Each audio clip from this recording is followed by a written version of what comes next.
Part 1. Insensitivity isn't cruelty. Cruelty intends harm. Insensitivity just doesn't notice. It's walking past someone crying because you're late. It's scrolling past a friend's post about their dead dog because you've got notifications to clear. It's reaching for the bottle instead of asking why you're reaching for the bottle. Insensitivity is the absence of attention. And here's the thing nobody tells you. Insensitive people are almost always scared, not of you, of what they don't understand. So they don't look, they don't ask, they don't stop. Let me show you what I mean. Part 2, Personal Truth. In December 2012, I hit a bottom that wasn't death, it was worse. I became my mother, the woman I swore at 14 I would never be. She died horribly 4 years earlier, teetotaler. And there I was drinking more than anyone I knew, a petrol on fire drunk, nasty, shameful, the whole circus. A health guru I trusted, a man I had on a pedestal, looked me up and down and casually said I'd be dead within 5 years from something exploding. And in that moment I knew two things. One, nobody was coming to save me. Two, I had done this. I had manifested this horror story without any knowledge of spirituality or metaphysics, just booze, drugs and television. I knew. That's not intellectual knowing, that's intuition. No explanation, just a pointing. The question I asked myself was simple. What one thing can I do right now that will make the biggest difference and create changes quickly? Answer, stop drinking. So I did, virtually overnight. But I didn't tell anyone. At parties, I poured something that looked like wine into a glass. Nobody noticed because nobody was paying attention. They were too busy getting arseholed and making dicks of themselves. Years later, people would remind me of my shameful drunk behaviour while they were blind drunk doing the same thing.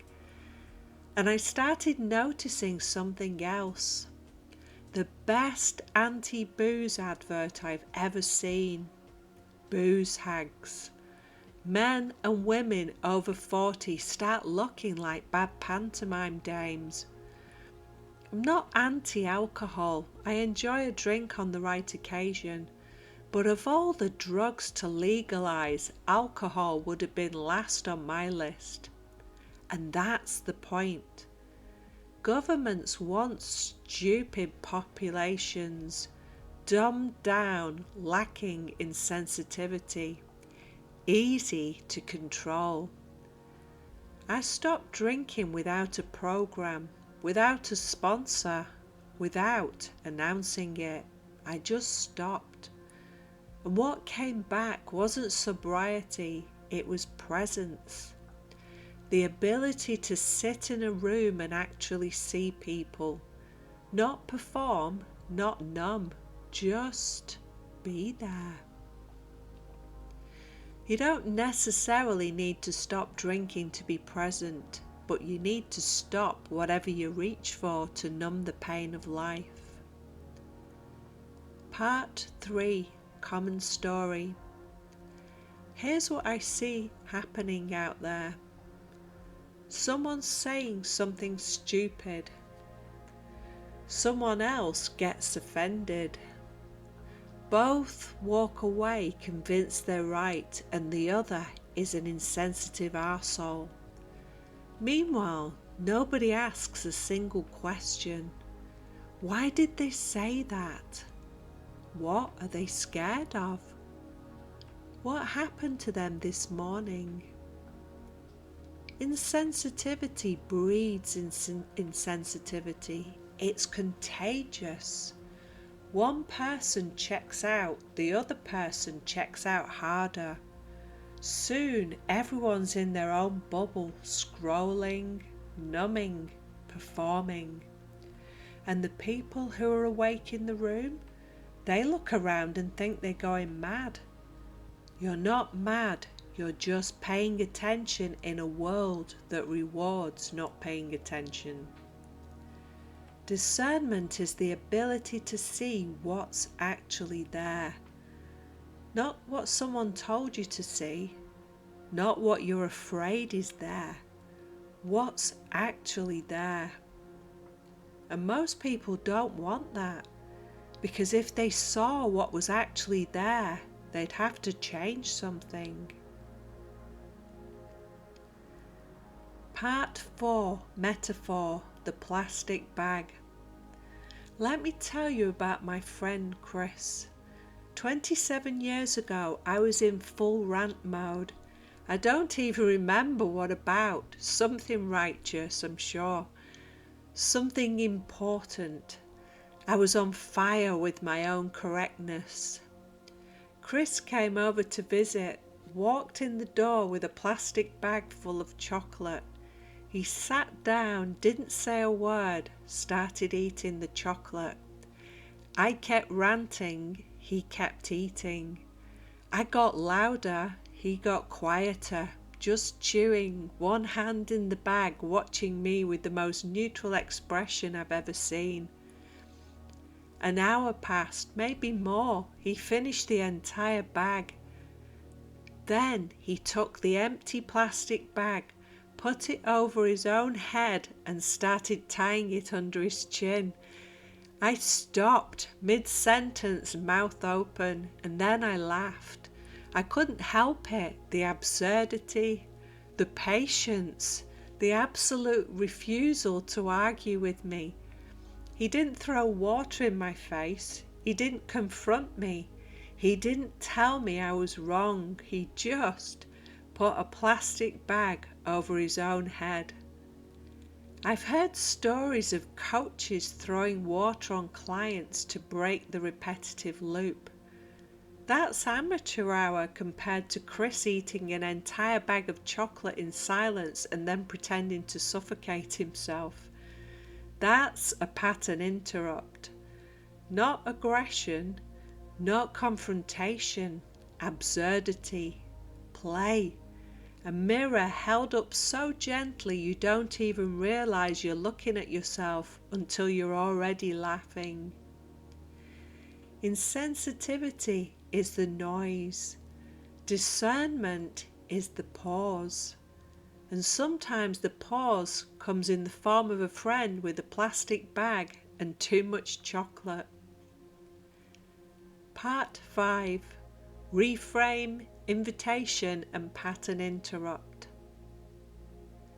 You're not insensitive because you're a bad person. You're insensitive because you're overwhelmed. Information deluge, financial stress, relationship noise. The 1,000 tiny demands of a world that never stops asking for more. When you're drowning, you don't notice the person waving at you from the shore. What if you stopped one thing today?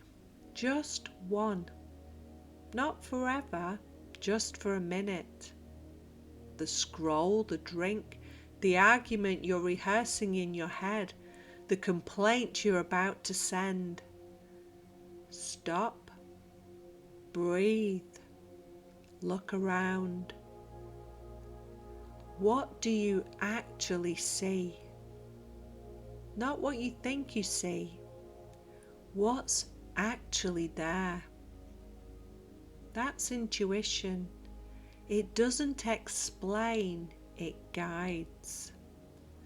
And here's the pattern interrupt. You don't need a plastic bag. You don't need chocolate. You need one question. What am I not noticing because I'm too busy being right? Ask it, then shut up. Listen. The answer won't shout, it'll whisper, or it'll show up as a feeling, or a memory you haven't visited in years. The pause between the trigger and the reaction. Try it today, just once. See what happens.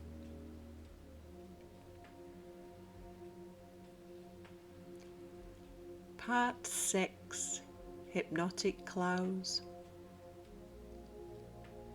So if it's comfortable for you to do so, you may allow your eyes to close.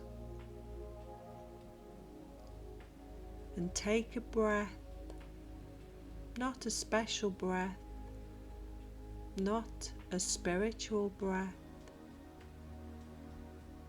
just the breath you're already breathing.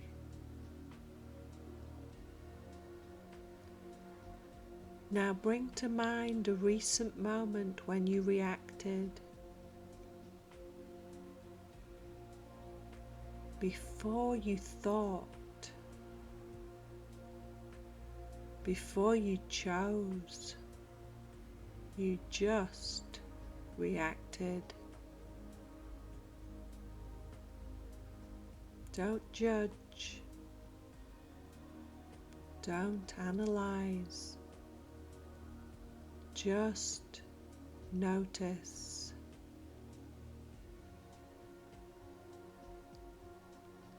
Now imagine a pause right before the reaction, a tiny gap the size of a breath.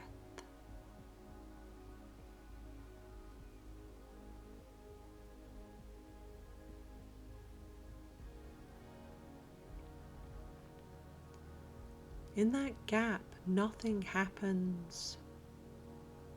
No explanation, no justification, just space.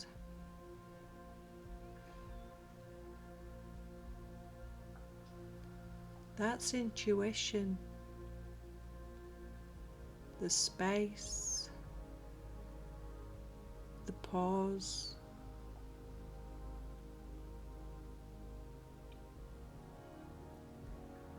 It doesn't tell you what to do. It just stops the autopilot.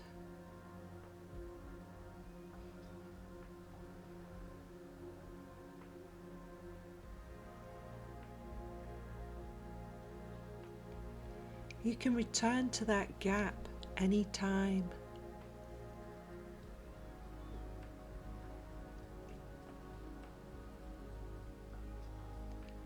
Not by trying harder, by noticing sooner.